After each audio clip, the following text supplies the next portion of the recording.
What's up, guys? All right, trying this in the comic book room today. You get one wall here, and I got the sun going through the window. That's about it today. So I figured. Are you talking to me? Oh, okay.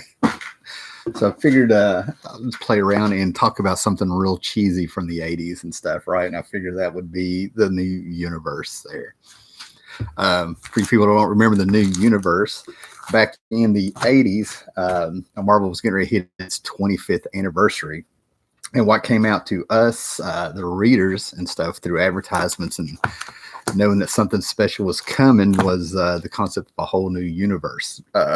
And that's specifically literally what they ended up calling it, literally, listen to me. So they came out in the summer, I think it was the summer of 86. It was pretty underwhelming when it finally hit after a lot of buildup.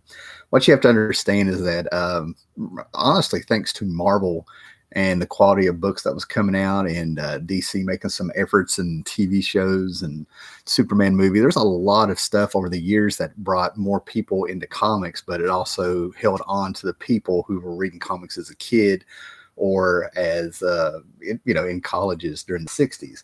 So as more people were coming up and getting into comics and playing around with this stuff, everybody always wished they could have their own, they could have been at the start at the Marvel Universe,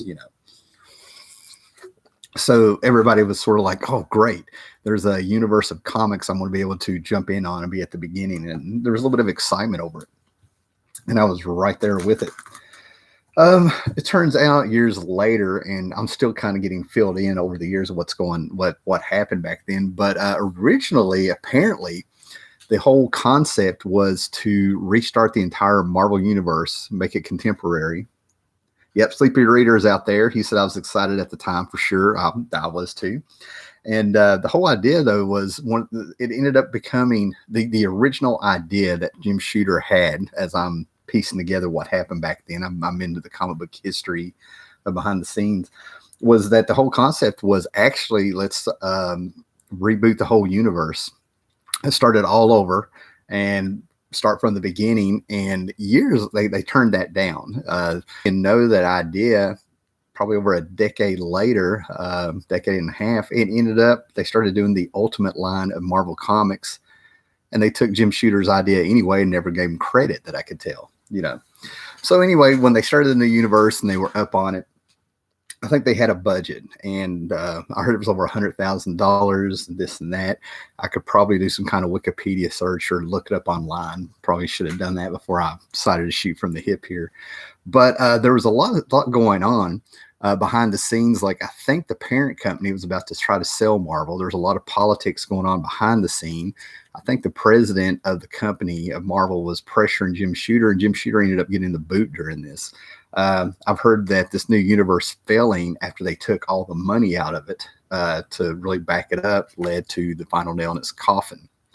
And the new universe ended up, in my opinion, being the blueprint for what became Valiant Comics. And then Valiant Comics also ended up becoming the blueprint for what became Defiant Comics. So it's almost like you had a new set of archetypes here with these books. I think I have all the number ones except for Kickers Incorporated and Spitfire the Troubleshooters. I don't know what happened to Kickers. That book was awful, let me tell you. But there's some love for these books. They're not the best, but a lot of people got their start on them. Mark Bagley got their start on them. I got to start on this, with comics. It ended up being a bunch of editors and a bunch of people who were new in the industry that would just come up here and like work for cheap or do this as a labor of love. And there's something that turned around that ended up becoming really personal towards Jim Shooter with this whole line of books, right? So I think the first two books that came out was a book called Spitfire the Troubleshooters and Starbrand. The whole idea of the new universe is that it is our world, what's outside our window, and then this great big huge event happened called the White Event, where a flash of white light just bathed the earth from space, and it caused a lot of people to have superpowers, and they ended up becoming called paranormals. Okay, so there was sort of an idea here of like a little bit of continuity. But the other thing that was unique about this universe, which this actually made me scratch my head a little bit, even as young as I was, about a month goes on between each book. So I was sitting here when I heard that before I bought my first new universe book. I was sort of like, well, how's that going to work with cliffhangers, and how are we going to have 2 and 3 part stories, and little things like that started popping in my head. I didn't so much. I wondered if it was going to be a problem, but I was like, oh my gosh, they got one job: put out comic books. I'm sure they're going to do something with it. Sleepy Reader, right on. I was thinking the same as a lead into Valiant. Yeah. Um, and that's the cool thing about like when comics were coming out. We can look back on the history of how comics came out, but it was really cool to not know what was coming out and seeing history happening before you, good or bad. So anyway, the first 2 books that I think came out was Spitfire and the Troubleshooter, which I could not find anywhere in my town. That was the number 1 that everybody popped up. I think people going to the newsstand, since they hit the newsstand first, this is the, they're going to look at it like Fantastic Four number 1. This was the first book of the new universe, right? So I grabbed that, but I was able to find Starbrand. Starbrand had Jim Shooter and John Romita Jr. on it. And I think when John Romita Jr. wanted this book to work on it, I think Jim Shooter at this point already knew that the funding was gone behind it, the big bucks. And he's like, why would you want to do this? And I think it was just a lot of people wanting to get on something new and, get another little paycheck no matter what. So Starbrand comes out. Ken O'Connell ends up getting a tattoo. It looks like a little Starbrand tattoo like this. Now, when I read this, I was like, this is the story of Green Lantern and Abin Sur. An old man lands there. I think, an alien crash lands, I don't know, in his yard or something, says some stuff, and then touches him and gives him this Starbrand, which gives him all kinds of powers. He can fly, and he lives in Pittsburgh, and he's invulnerable, and he's got to figure out how to do this stuff. And then it gets into the intricacies of having these powers. You can fly around, but you don't know where you're going. So he had to fly with maps. He started wearing his suit. He rode bikes, so this is actually a biker suit. Whatever they had back then, an outfit to ride your dirt bikes in. You got to remember, it was the 80s. BMX was sort of big, but he rode motorcycles. And I actually thought it was kind of fun. It just right off the bat, I already could tell that this was not something. Holy crap, what we got here? Hey, Splash Page Comics is here, and we got a super chat from Chris W. Thank you, man. Appreciate that. He says, I really love the new universe after they revamped it and cut the line to 4 and 5 titles, collected new universe until the end, but they had a lot of problems selling the line after that first year. Absolutely, Chris, and I'm probably going to be able to touch on that, because once I get there, when John Byrne came on the Starbrand and they did the Pit, I couldn't find the books anywhere around here. They weren't on the newsstand around here anymore, right? So Starbrand came out. The first thing to do is they show you something, fantastic. He's picking up an engine from a train set, and we get in there, and he's doing things you do in everyday life, man. This is definitely 1986. Now, overall, like I said, I enjoyed it, but when he runs across this old man and gets the Starbrand, the old man ends up popping up looking like an alien later. So he ends up getting this, and I'm sitting here like, this is a lot like, Captain America. Green Lantern. So he ends up burying the old man, who now looks like an alien. And now we have aliens and a power that's passed off and cursed. And people start coming after him. So everybody wants the Starbrand. It's considered the most powerful weapon in the universe. So they kind of, months go by. He figures it out. Ken is very much a selfish person a little bit. He's surrounded by a girl named Duck who's just in love with him, but he's never going to have anything to do with her. And they get, there's some interesting stuff going on there, but it kind of gets lost. He starts meeting paranormals out there and fighting them. Now, first of all, let me back up here. One of the things I really like that caught my eye is the design of the cover. It's got that white border it's got that, that white border here that frames it with the black on the other side of it. So it's more of the white framing of it. I really like that. It gave it a distinct style, and these things popped. So before I go on with Starbrand, I'll show you another one. Now, this one I really enjoy. I never got any powers by being touched. That's by Scott Connor. And I'm like, well, I think we need to ask, where are they touching you, Scott? Where are they touching you? Point on the doll. Point on this Hulk here, where he did it. They couldn't have done a parody title like Starbrand Eek. That's funny. Sleep Reader. The duck thing was very unusual for Marvel Comics. Yeah. one of the tricks of writing people in the real world, which I think that, you know, Marvel did very well at the time, as much as they could, is that not everybody is likable. We all have good and bad in us. We're nicer to other people. People bring out good and bad out of us that were around, but you have that personality. And actually, I like how John Byrne, when he came on the book, he actually pointed something out there. Chris W., I should reread Starbrand start to finish. I actually do every now and then. Starbrand is the one title out of this whole section that I stayed a fan of. I really dug Starbrand after what John Byrne did to it, okay? But another book that came out was Justice. Now, I liked this character, okay? I think his name was John Tenson or something. But again, it wasn't really an original concept, and they were supposed to be doing things in the, you know, in the real world here, right? But the way they wrote this, it started out before, and Peter David came on later on, was the fact that he's a cop from another dimension, and cops there have powers. I don't know if it's magic based. It's been a while, but he wakes up in the real world from another dimension, and with his right hand he has his sword, and with his left hand he has his shield, and he goes out, and I mean, it had shades of Judge Dredd in it, in my opinion. You know, how he would just execute them if they were bad people. So he's walking around the world. And it reminded me of a movie. I can't really think right now what it is. A little bit Terminator, maybe inspired tone-wise, but not the story-wise. He didn't travel through time or anything. But we sat here and we see some punks of New York, and they rob people, and they're in a junked-up part of New York or something. And all of a sudden, this white-haired mullet dude pops up. Gives them, he reads them. He can read people's auras and tell if they're good or bad people. You know, the colors apparently mean something. And then we see him just wipe them out with his shield after they come at him with a knife and stuff. And that's what he is.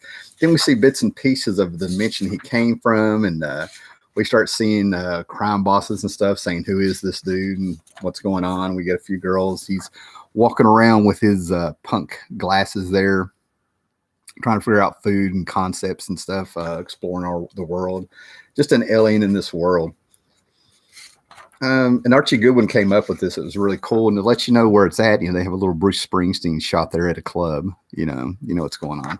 So this is, you know, but so if you have a little bit of a nostalgia feel for it, you know, you can go for it. He starts having flashbacks and memories of where he came from, and he left a lost love.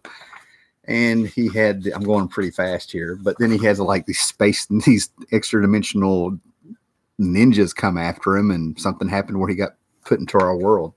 And I actually really loved it. It was really odd. It was like, it was a book of its era. You know what I mean? Like you could feel a little Terminator in there, a little Judge Dredd in there, a little actually Dungeons and Dragons when you would get glimpses of this dimension he was from. It was like a lot of magic. But again, it wasn't really that original. And he ended up having some really cool monsters come after him. I think these guys were basically human bloodhounds coming after him, caged up, havoc on the highways. And again, not a bad book, but just not for the concept. That's what's going on with it. And Peter David would end up coming on and completely redoing this book. And like I said, you know, it's the new world, and, you know, it's supposed to be the real world and stuff. So some of the stories just sort of dragged on, considering they were supposed to be a month apart and something would happen every day. You'd get a taste of the real world. But then every now and then, I loved this cover when I was a kid. For some reason, it was just so simple and very good. I have two of them. So we'll kind of leave that right there and move on to another book here. Okay. Now, this one was fun. I just have the one issue. I had all 12 of these. I really liked it. It was definitely an error of its time, but it ended up having a few covers by Mike Zeck. Oh, what's going on here? Chris W. I've read that one. Who wrote this? Ross Sanders. Who wrote this story? I think it was actually Archie Goodwin on Justice, Jim Shooter on Starbrand. Let me make sure there. I guess I could give some credits. Yeah, Archie Goodwin was writer and creator, and Jeff Ursherwood, who I think is an underrated penciler, did the inks. Then you have Mark here. If you watched the Rambo movies of the time and you knew about the Vietnam vets at the time, and you had the A-Team at the time, well, they decided to write a book about a Vietnam vet who became a mercenary at the cost of losing the love of his family and kids and everything. Mike Zeck would do some great covers on these, you know, and I think what cracked me up is one of the reasons I stuck with the book is I think Gray Morrow might have done a few issues.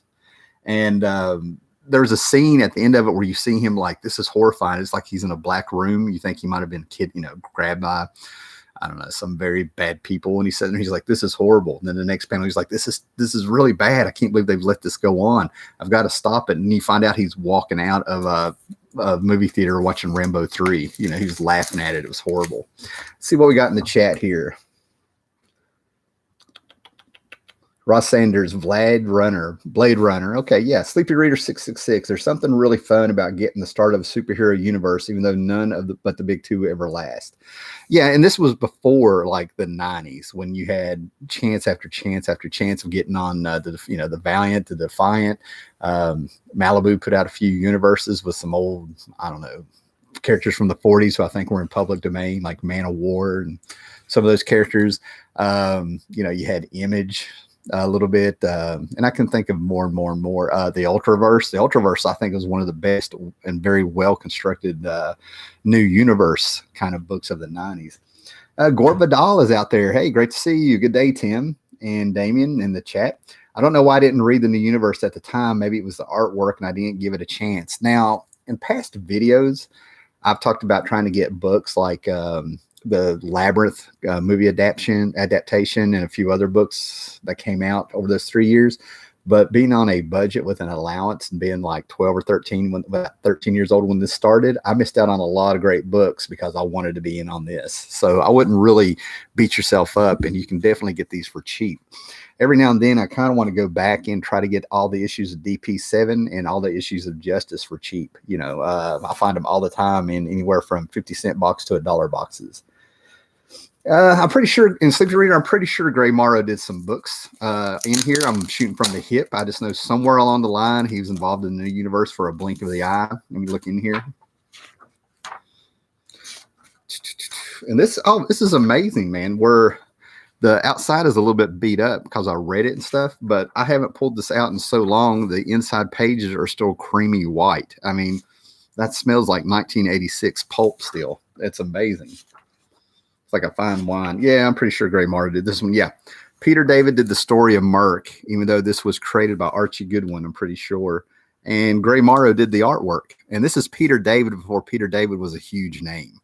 Before he got on the Hulk and before people started noticing some of his White Web of Spider-Man work and stuff. So Gray Morrow is on this. That's what I mean. There's some redeeming things in a lot of these books. And Merc was coming out, and on the stage you also had Nam, N-A-M, with Mike Golden doing the art. Who was writing that book? I keep wanting to say Larry Hama. That doesn't sound right. But anyway, it's what I'm saying. They had some redeeming qualities, man. I love Gray Morrow art. Gray Morrow, guys, is somebody that if you've never heard of, do a little Google search, look at some of his artwork. His best character, in my opinion, was Zatanna in the 70s that he came on. What do we got here? Scott Connor, very bad people equal editorial. Rob Ripa just made it. What's up, Tim? What's up, everyone? Everybody say hello to Rob Ripa. Check out his channel. The man is a hell of a musician. Ross Sanders, Man of War is a metal band from the U.S. Yeah, I know.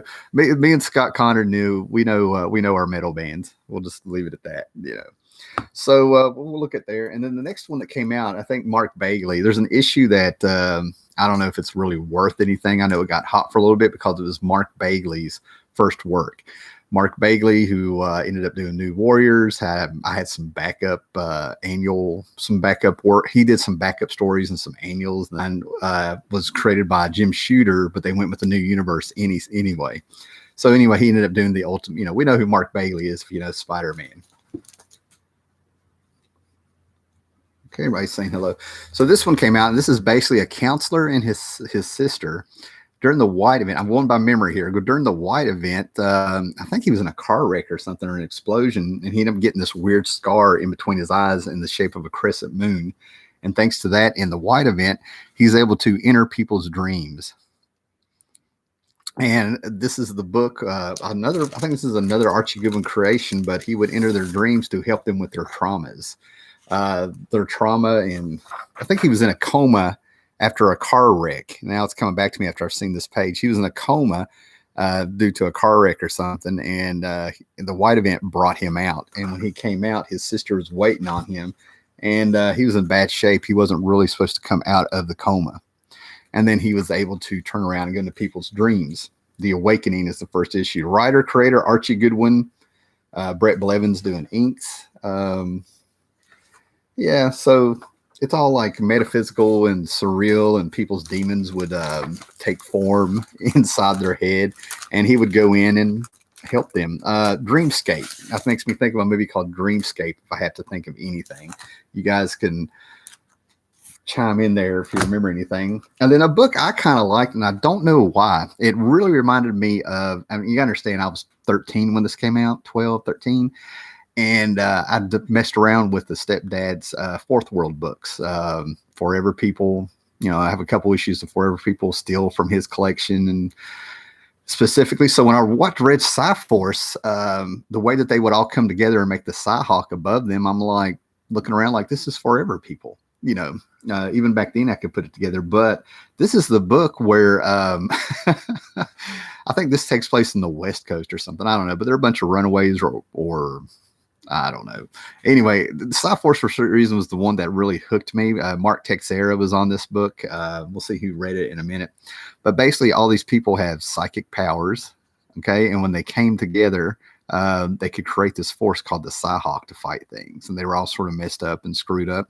But the thing about it is the leader there, the alpha in this one, in this group, the first guy there, this is how people really dressed at the time. I wore the camo pants all over the place with a black t-shirt. And I had like some kind of, I don't know, some kind of weird vest of the 80s that went with it. But yeah, this is when we would go out and play in the woods and had the high tops and stuff. So, you know, these kids look like the kids that were around town. That's what was unusual about it.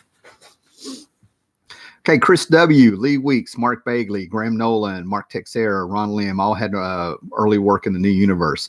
Okay, I did not know about Ron Lim and Graham Nolan. That's amazing. Those two names, I did not know they were there. Ross Sanders. Brent worked with Claremont on X-Men. Yeah, Brent Blevins. Yeah, he did some. Oh my God, what did he do? Some New Mutants. Psy-Force sounds like Photo Harbinger. No, kind of, sort of. I'm about to get to that one. That's the DP7, and I'll tell you why. But Psy-Force, it's kind of like they took Psy-Force and DP7, merged them together, and that's how you got Harbinger from Valiant. Scott Connor, Tim even had Kirby Crackle surrounding him back then. I think so. I would see things out of the corner of my eye in my peripheral vision, but when I turned around, they would be gone. Ross Sanders, that is a leather coat. Chris W., Ron Lim was on Psy-Force, and I'm pretty sure Nolan was too. Chris W. out there, lover of the New Universe, man, which I think is very cool. You know, consider what's going on here. So let's see what who worked on this book, because I saved Psy-Force and DP7 for last on purpose.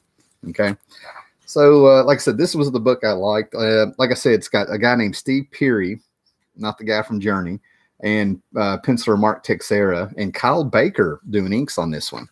So like I said, Psy-Force was just sort of a street level kid's tale. And my problem with books like this is that whenever you have a bunch of teens in a book pushing it, your audience will grow up quicker than your characters. That's the big problem. And the universe was supposed to try to get across that.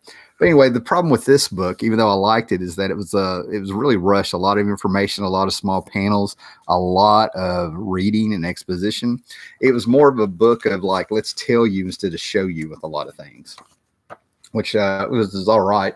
And we get to see this Psy-Hawk for the first time when all these kids come together and touch and concentrate. Now, if you know the Forever People, they can do the same thing with a mother box and bring an entity out. Let's leave it at that. Chris W., I was the only person I knew who collected it. I'm the only person that stuck through the first year that I know. A lot of people jumped on there and that were collecting comics at the time, and I'm the only one that lasted a year with most of the books. There's another, like I said, Spitfire and the Troubleshooters and Kickers Incorporated. I don't have the Kickers. I don't know where they went, so I'm not real worried about it. Scott Connor, Steve Peary met a very unfortunate end a few years back. Oh, well, that's not good. Okay. So Psy-Force, you got a bunch of, I don't know, runaway kids. They had war on the streets, a real street level crime. These kids were on the run. like I said, I really enjoyed this one for some reason. I don't know if it's the characters or what was going on. But this is the one I really looked forward to along with Starbrand. And hung in there. They finally met you were really happy when they finally met some evil paranormals, if you will, that fight, when something finally happened. A guy would astral project and pop back up for Christmas to find out somebody was getting ready to slice his throat. All kinds of things like that. And for you guys that are Harbinger fans over the last few years, here's a little something that might ring a bell, because I swear I saw a cover of the Harbinger reboot a few years ago that kind of resembled this cover with the powers out of the way. So then the other book we had was the DP7, Displaced Paranormal 7. And what a tragic title for a book, the DP7. It stands for Displaced Paranormals, and there's 7 of them. But DP7, I mean, I still crack up. The other book from Marvel that kind of cracked me up when I saw it was naming the heroes Speedball, But anyway, the whole basic of this is there is a foundation for paranormal research who, when the White event happened and everybody got these powers, some people started, their bodies started changing, things started happening around them. And they come together and they go to this foundation that's supposed to study them and help them. And they end up finding out that they have evil intentions and they're on the run. And the whole book is all of them on the road running from this paranormal foundation from them while they're having their little dramas and stuff. Mastodon, the guy who ends up looking like a gigantic caveman from back in the day to a certain extent. He actually looked more like Earthquake, if you know your wrestlers. Fell in love with this little teeny tiny housewife here who can heal people and stuff, and all kinds of things going on. And then, of course, they had the kid that was misunderstood. He just sweated acid all the time. So to be around him, his clothes always stunk, where his body fluids were basically always, rotting his clothes on while they're there. He would ruin chairs and stuff and touch things. And I think he tried to kiss a girl and it burned her mouth inside, and all kinds of things going on here, right? So as Chris W., I think it was, that popped up there, if you take the characters from Psi-Force, okay, you take the characters from Psi-Force, the young kids with paranormal, mental powers and all that stuff like that, and everything like that, and you take the foundation for paranormal research out of DP7, you have Harbinger, which that Harbinger #1 from, what is it, 1991 or whatever it is still worth a little bit of money.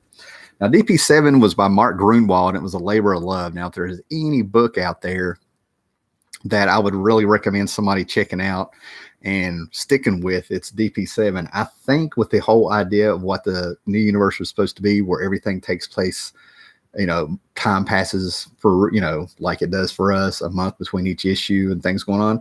I think Mark Grunwald handled this the best.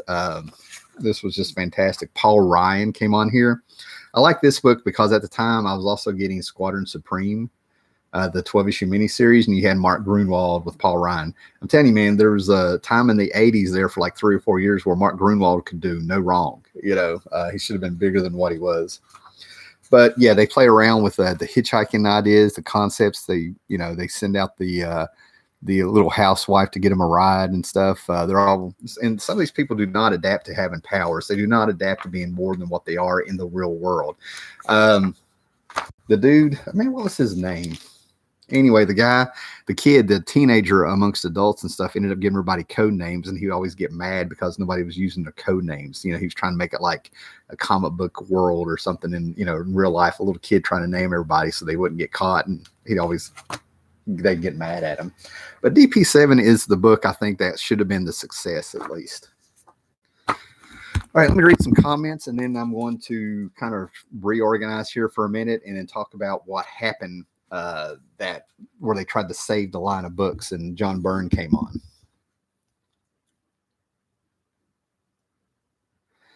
Sleepy Reader, Forever People Connection. Nice. Thank you very much. Appreciate that. Thanks. I wish I could say it was like from, at the time of being 13 years old, it was just from having those books fresh in my mind, and they were always out. It wasn't like I really dug into the memory there when I saw it.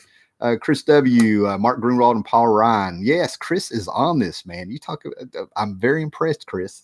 I really am. You are on it. I'm shooting from the hip here, and your comments are making it sound like it was like yesterday for you. Oh, Sleepy Reader message deleted. Get that back on there as soon as you can. Sam Guthrie's there.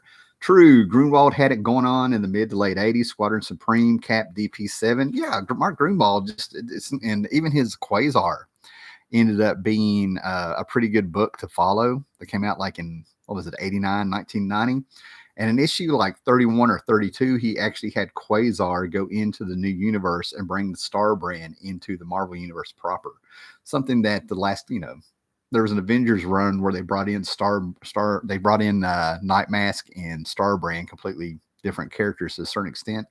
And they seem to have forgot they had already brought in the Star brand from the new universe into the continuity of Marvel Comics. One of the things that's killed me with them just being sloppy with everything. Quasar was better than it should have been. Yes, it was. It really was. It was Jim Starlin light. If you were into the Jim Starlin sci-fi stuff of the 70s, Mark Grunwald got in there, hit it with some B characters, played around with this character, played around with the cosmic characters of yesteryear at the time, and he really nailed it out of the park. I mean, he just got better. I think the first 3 years of that book are so much better, like you said, so much better than they should have been. A lot of in jokes and a lot of stuff going on for people who read comics. He brought in Barry Allen on that run, but he was called Buried Alien, Buried Alien. And he was like, I have this. He was sitting there like, I have this little phrase going through my head, Buried Alien. I don't know what it means. And it was the Flash. Sam Gunthrough. Yeah, I forgot about Grunwald's Quasar. That was the first Capullo art. Yeah, that's when he was drawn like John Romita Sr. John Romita Jr.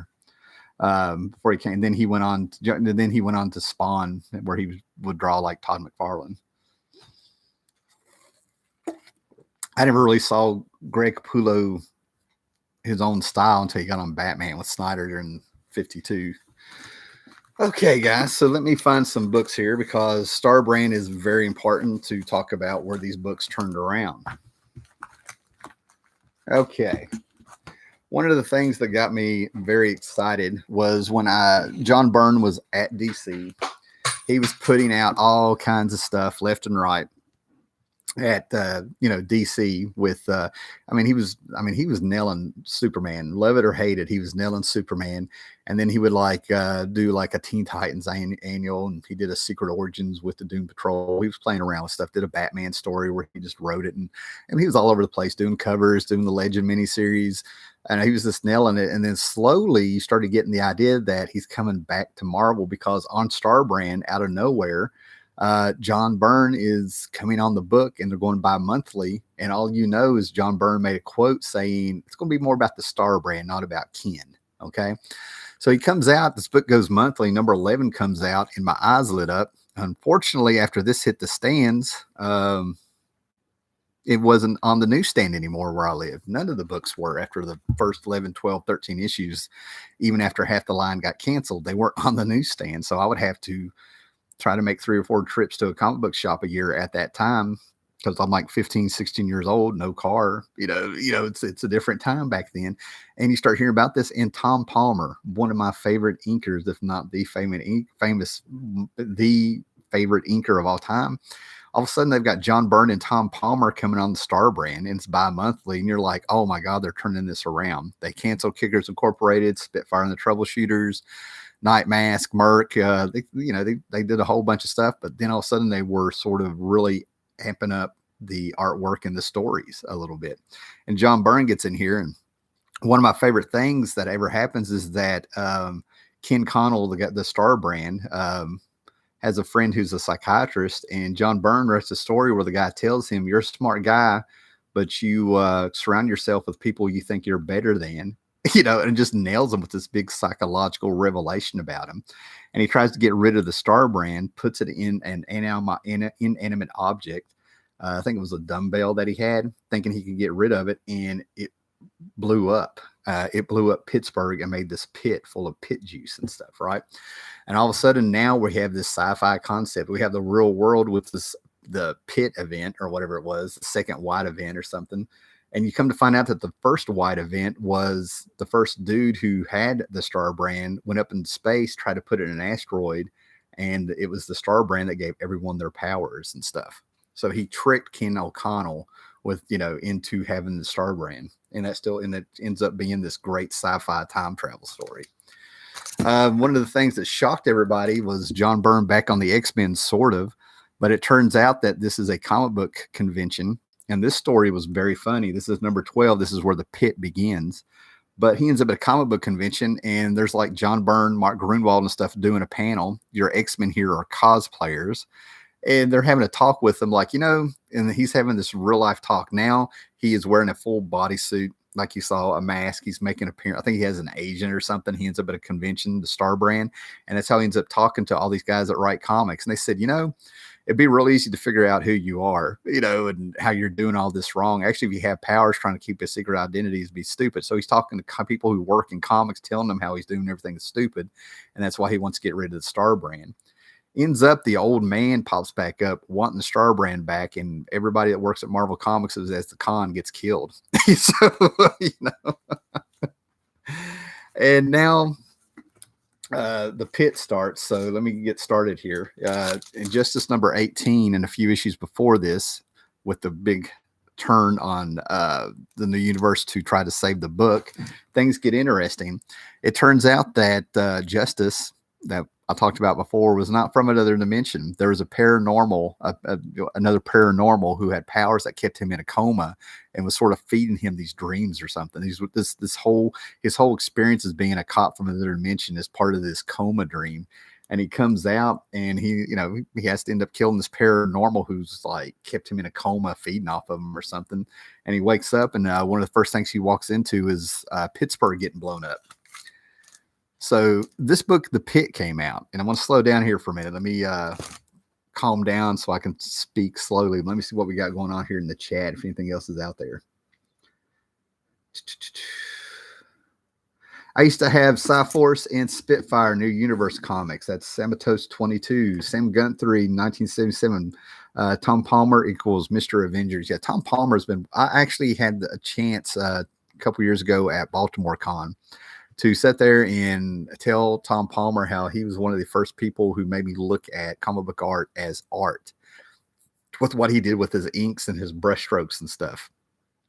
And actually, I was apparently able to express my gratitude so well and told him how it influenced me in the real world art-wise that he told his handler that there'll be no charge for his autographs on my books, for signing my books. It's a really cool moment. It's pretty cool when you meet somebody you really kind of admire art-wise, and they actually end up being pretty cool. Okay. So at Marvel, like I said, this was sort of like the final coffin on Jim Shooter no longer being editor-in-chief at Marvel, and Tom DeFalco moved up and got the job. And the things that I have heard is that one of the first things they did, the reason they blew up Pittsburgh, the reason they took down Ken O'Connell with this event, the pit, where the Star Brand, he tries to put it in a dumbbell. The Star Brand has to be part of a biological creature, if you will, with a brain that can think. And they blow up Pittsburgh, and it's a big pit now. Just this great big huge hole in the ground. It's because Jim Shooter was gone. Jim Shooter looked like Ken O'Connell, or Ken O'Connell looked like Jim Shooter, the way they're talking, except with blonde hair. And so they blew up Pittsburgh. They blew him up, and they blew up his hometown. And all of a sudden, they got this big direction with all the books now, because now we have this great big hole in the ground. And if you get past, that's the hole in the ground, just miles and miles wide. We have Spitfire and the Troubleshooters pop up. They're getting paid to go down there and see what's down there in the pit. All these people are dead, and people started mutating. It really goes Mad Max, if you will, because there's this green pit juice down there, making people all freaking weird and stuff. And this reflected in the books. So what it ended up happening is DP7, all them, and a lot of people end up getting drafted. They had a miniseries called The Draft. And, we're going to have a big superpower war because of the pit. They ended up having the war that kind of ended up killing the new universe, and all these other books got revamped, and most of them were able to last about 32 issues. This cut the line in half.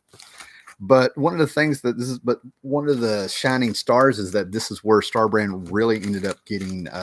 Here's the war towards the end there. But at this is around the time where John Byrne also was writing little novels. I had one of them.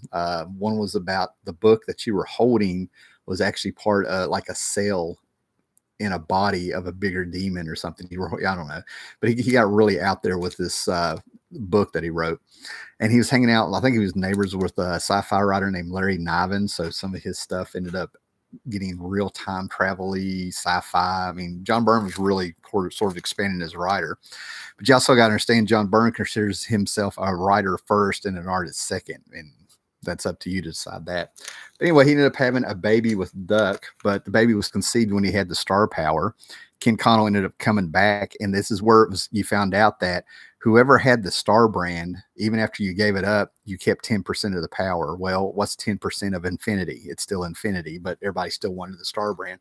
So all of a sudden you had the star brand baby popping up.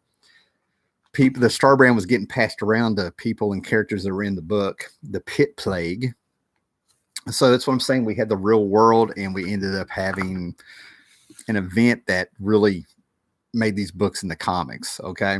And this is where I was able to really jump back on the book here, man. But you had a character from the past get the star brand, and we have a little bit of a comic book kind of fantasy going on. I ended up getting 2 of these. Return to the Pit. I know these were really good. Target DP7. You come to find out that the president is a paranormal. I guess it was Ronald Reagan at the time. Still, we had DP7 popping up in there. And like I said, this was bi-monthly. And then you had the last issue come out. It was over with. Yeah, this one's beat up pretty bad. But I loved what they did. Number 19 in a 19-issue miniseries. And I'm going to go ahead and tell you what they did in this, so you don't have to worry about tracking down on 19 issues. But they got into an infinity loop. It turns out that the Star Baby and Ken Connell and the old man who gave Ken Connell the star brand, they're all the same person. They're all Ken Connell. The star brand created itself. It's its own father, if you will. And to contain the star brand, where it's such a powerful, dangerous weapon, they number 1, and you're caught in a time loop. And I was like, that is so awesome at the time. You understand? I was like 16. That blew me away. Paulo Costo. Yeah, I'm supposed to be still on. Yeah. Oh, I'm reconnecting. YouTube is having problems. It's not my internet. Gorv, I want to talk like we're still there. All right, I think I'm still here. That is YouTube, guys. That is not my internet if I'm going in and out on people. Tom Palmer's inks were the reason I enjoyed Avengers at the time. It is the same with Kyle Baker, who drew The Shadow. I liked his work with Andrew Heffler. Sam Gunther, Kickers was sort of like an even cheeser A-team, but I liked it. Hey, if you like it, that's cool. All right. But anyway, I don't know what you heard about Star Brand, but with the Star Brand, what ended up happening with the last issue, in case I went out there, is it ended up being a 19-issue miniseries where it's a loop, a time loop, where you can go back to issue number 1, get to number 19, and do it again. They contained the Star Brand in a time loop, so they could contain it, and it's too dangerous and stuff. So you end up reading the book the second time around, and it was just a fantastic way to go about it, especially after getting hit with that Star Baby. Okay, so and like I said, with Justice, Peter David ended up really, Byrne loves the time travel stories.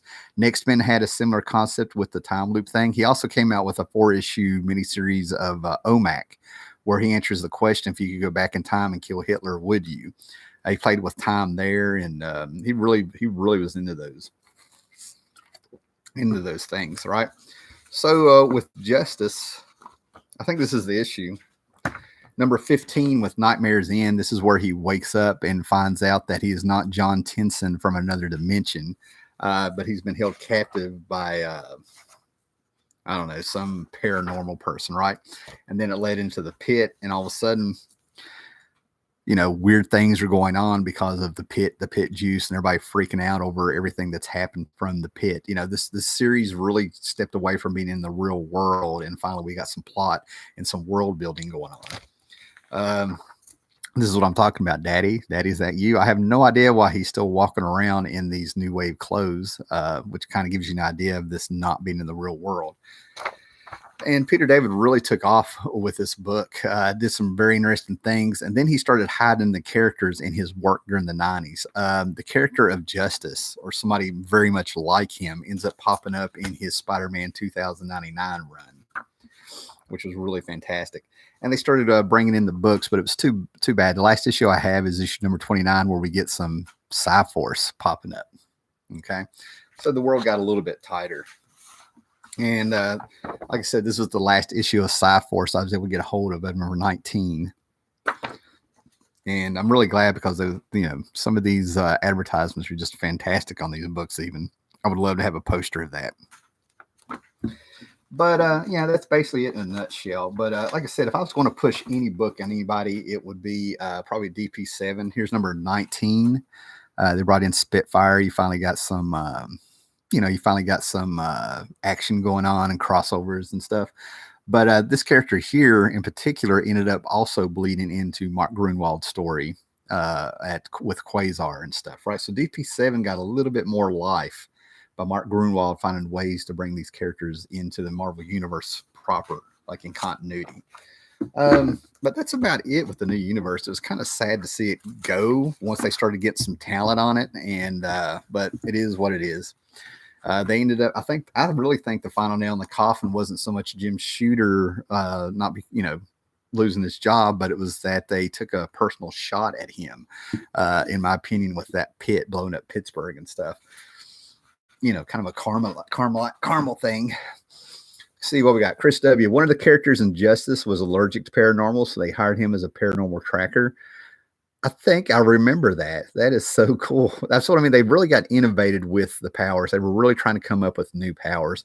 This was also around the time with the Morlock Massacre, and they were really they were coming up with the sweating acid concept, a lot of this astral projection. They were really trying to come up with some innovative new powers here and there. Sam Guthrie, where did you find these new universe back issues? I've almost got a complete run of everything. Most of these are still really cheap. Well, Sam, like I said, I just run across them when I go to conventions and back issue bins at comic book shops. I'm just not really on a mission to complete everything with these. I'm sure you can probably find a whole set online. And I think getting on to what I was getting ready to say here, the new universe has really been revamped and redone 2 or 3 times. You had an Avengers run of books where they brought in the Star Brand and the Star and Night Mask into the Avengers books a couple years ago. Before that, you had a whole I don't know what you would call it, crossover event with its own little bookend miniseries called Star Blast, where Quasar had the Star Brand and it was floating around the Marvel Universe proper. And then they had Warren Ellis come on, and he just did these side books that really amazed me because there was a little bit of a buzz about him because it was Warren Ellis. You got a few one-shots of some of these original characters from the new universe to kind of see where they were at, or it was Untold Tales or something. I don't know. And I know they've been collected in trade with some of them, but Warren Ellis ended up doing a whole revamp and revision called New Universal based on these characters. Sometimes I wonder if this is for the love of the characters for some people had, or if they're just trying to keep these characters published so they keep the rights. The way I understand comic book company rights is that you really do have to publish a character like every 25 years or something, or you end up having what happened with Shazam and Captain Marvel. You lose the name, the trademark, whatever. That's one of the reasons I think they have these summer great big huge crossovers, and you'll just have all kinds of characters in the background. Sometimes it's killing 2 birds with 1 stone. Chris W, original universe or nothing. This is one of the few times that I'm like right on board with this. You know what I mean? Like the idea of they've done other things with these characters. They've revamped these characters. They found ways to bring them into the Marvel Universe, and they do not have this magic. New Universe is definitely an era. To me, it's of its era. And I'm not going to lie, I've made jokes over the last year or two when I bring up the new universe as a joke, is that, a lot of modern comics, the quality has gone so bad that some of the stuff reads like fine art if you put it side by side with it, because the new universe did have a stigma of being like, oh, those are so dull, Paulo Costo, I tried mapping out all the stories to figure out how a proper omnibus series would be done, but it isn't easy figuring out the chronology. Yeah, and I totally get that. Now, like I said, we were talking about this being a blueprint. Jim Shooter, when he got the proper Valiant universe going, he ended up getting licensed property, Magnus the Robot Hunter, and he ended up getting Dr. Solar and stuff like that. But you can go back and look at the archetypes of this. DP7 and Cyforce combined, in my opinion, make Harbinger.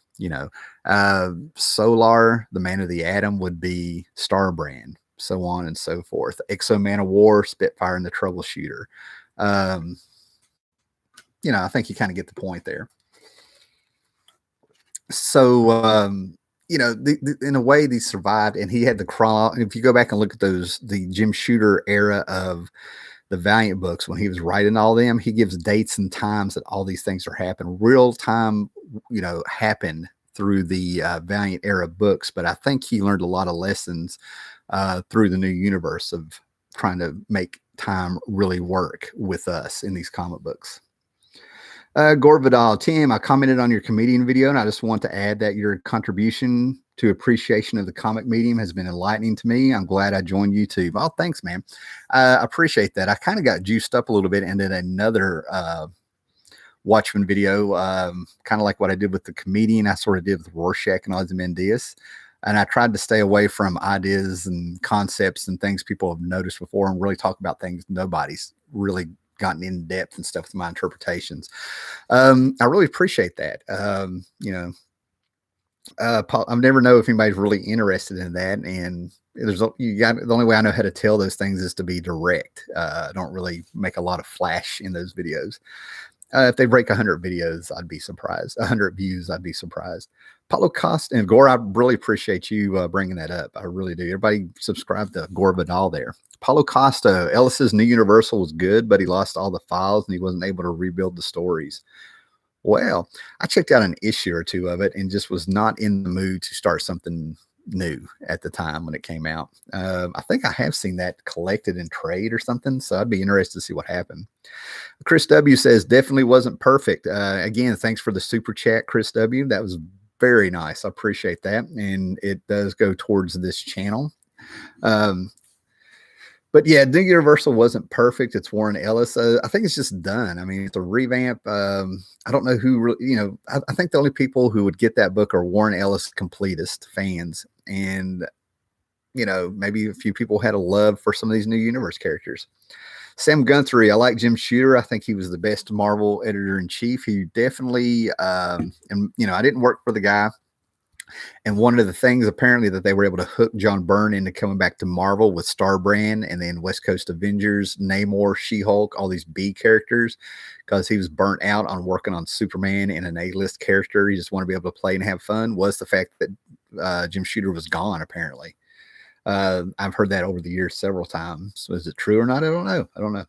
Chris W. But Jim Shooter had them printing books on time for the first time ever. I mean, you cannot complain about how it's proof to be. I didn't work for the guy, but his work spoke for itself. It was one of the most profitable times in Marvel history ever. I mean, just go back and look at the books. Frank Miller and Daredevil, Claremont taking off on the X-Men, John Byrne all over the place, everything. They were selling tons of books, man. Chris W. Original wasn't perfect either. I mean, oh, I got you. Yeah. This was that's part of the charm of these books, I think, is that they weren't perfect either. At least they tried. You know what I mean? And I just there's a nostalgia film for them, and there's just a coolness about a Dead Universe where you can get all the issues for free too. But it is what it is. Like I said, I would push people towards DP7 if I told you to get one book. DP7 was really good. Grunwald nailed it, All right, guys, we're hitting up on the 54-minute mark. I really just wanted to do an hour on this stuff, and I think it timed itself out really well. And per usual, I'm probably going to walk away and have like about 20 other things I could have said about this and a little trivia. So I appreciate it. And I hope you guys are enjoying your Sunday. I'm glad I got to do a little show you one wall of the comic book room. There's a few other sides of this room. Hopefully I can start broadcasting in here some more. Count Von Strange is here. It is now an official Howler Mouse live stream. We got people popping in right when I'm saying goodbye. So Sam Guthrie, Spitfire wasn't perfect, but I remember as a kid, I bought the armor. I thought the armor was cool. Count Von Strange, what's good, Howler? Everything right now. Yeah. Dang, late as usual. Yep. All right, guys. Well, that's it. Thanks for popping in here. Thanks for the super chat there, Chris W. Much appreciated. It will go towards this channel. And you guys be excellent to each other, man. We'll have a little fun. And if you're watching this on the flip side, you know, make sure you like, subscribe, sub, hit the bell so you know when I do these live streams. And like I said, let people know we're here. Be excellent to each other. Later, guys.